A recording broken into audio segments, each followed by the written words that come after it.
Welcome back to MONTOBER 2024, and we conclude our review of the Evil Dead franchise with the latest entry,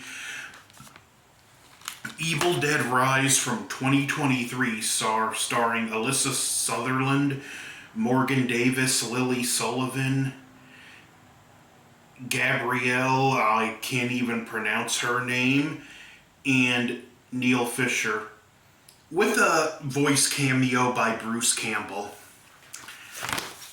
Very interesting film that takes Evil Dead, granted the series put it in multiple settings, but theatrically takes Evil Dead out of the woods, puts it in a high-rise, but yet, due to an earthquake and downed cell phones, makes the setting equally isolated.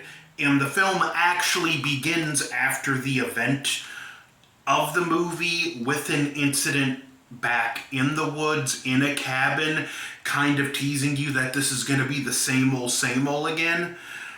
And we even get a nice subversion of expectations where we get this panning, the signature panning shot of the entity hovering through the woods, only it's a drone. 3 friends are on a trip, one is a deadite and kills the other 2. Then we follow our main character, Beth, played by Lily Sullivan, who is a guitar technician that finds out she's pregnant and goes to visit her sister, and this is what the story centers around. A woman finds out she's pregnant, goes to visit her sister for guidance, and the Evil Dead shenanigans happen, and she becomes the sole protector of her nieces and nephew. After some good character moments, the mother sends the kids to go get pizza. When they come back, there's a minor earthquake.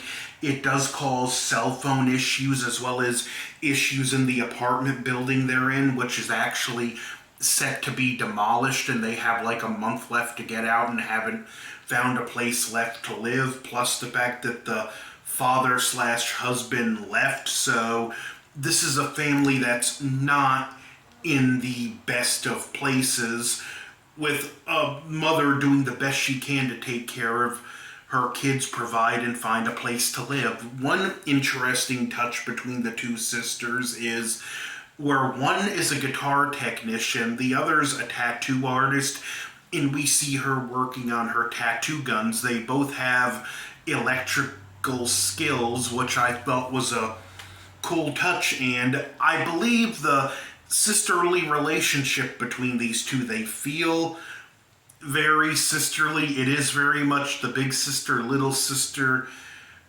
dynamic. The book is found after the earthquake because it opens a hole in the parking garage, and the son finds some records, and he finds this film's version of the Book of the Dead, which I really like this design. It's not stitched together like the 13, and it doesn't have the face like the original, but on the sides it has this seal of needle-like teeth, and for some reason the brother believes he can sell this stuff to help their mother.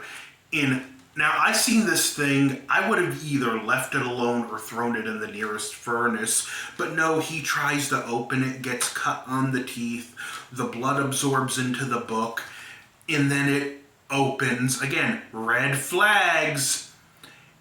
And he starts playing around with the records, which we all know Evil Dead, we know what happens from here.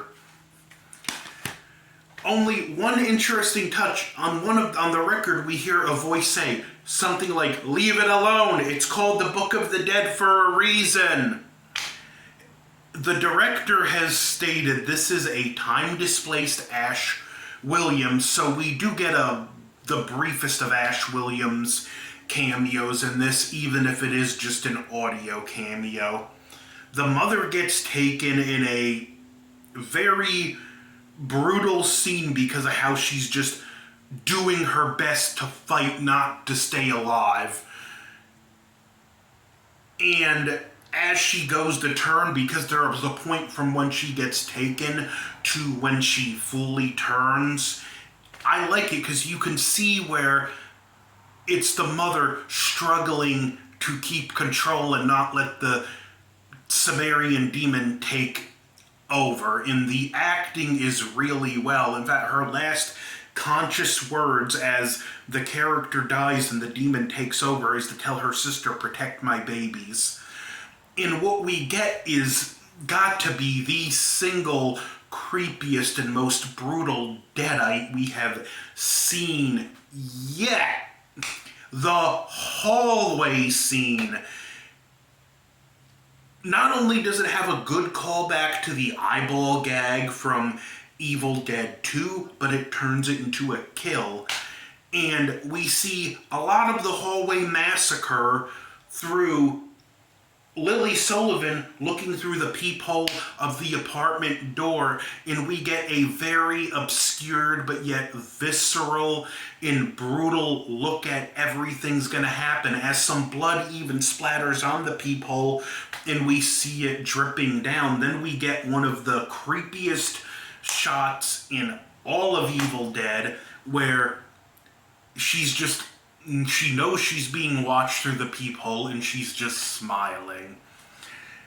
And sadly, to protect my babies, she sadly can't protect all of them.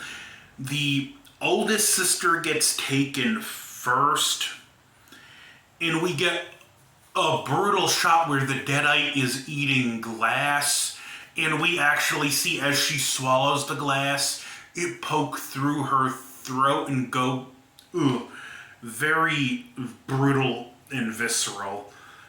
And I gotta say, I do like the family dynamic. I found the activist older sister a little annoying, and the actress, she did play a pretty effective deadite in and of herself.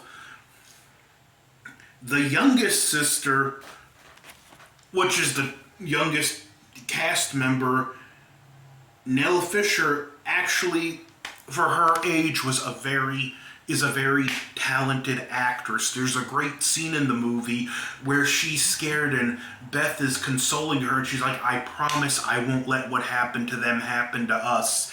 And she tells her, "You're going to be a great mommy, Auntie Beth." And Beth just smiles and she's like, "Really?" She says, "Yeah, you know how to lie to kids really well." And I like that scene. It's got a very sad undercurrent because this child has pretty much accepted she's going to die.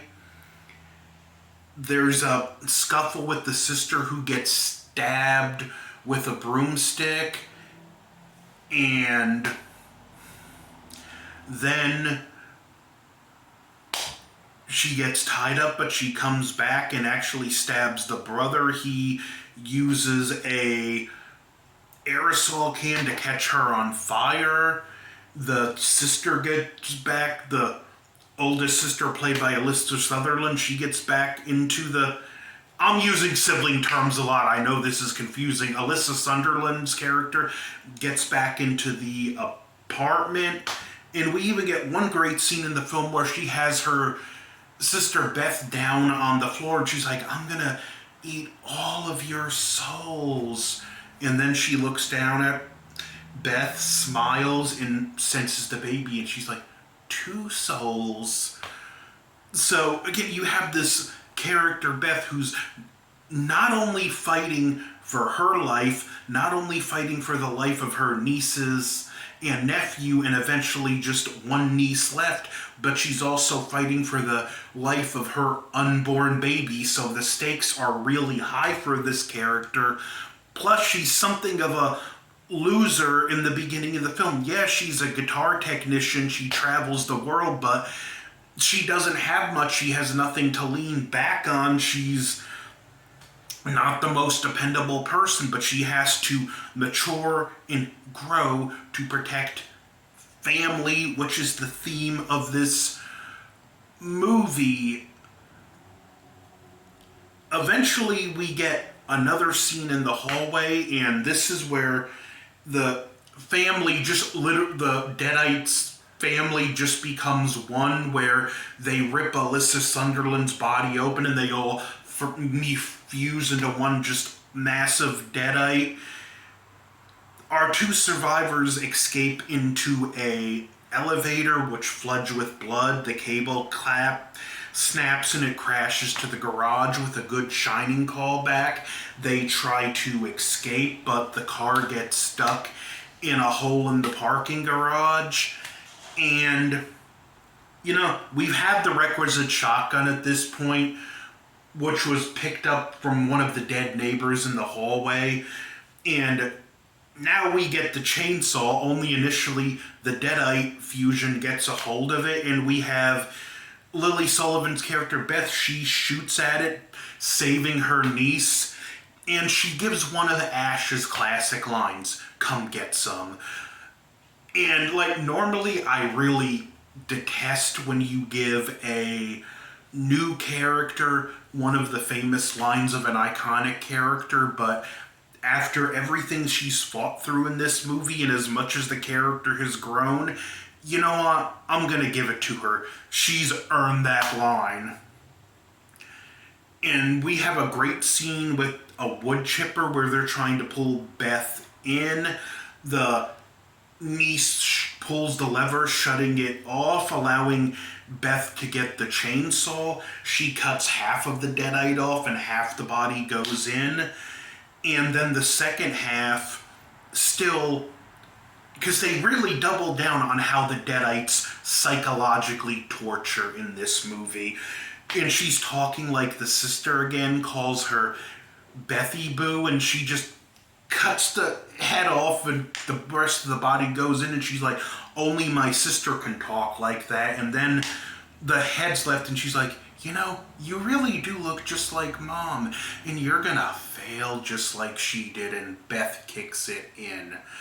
She grabs the chainsaw and they both leave.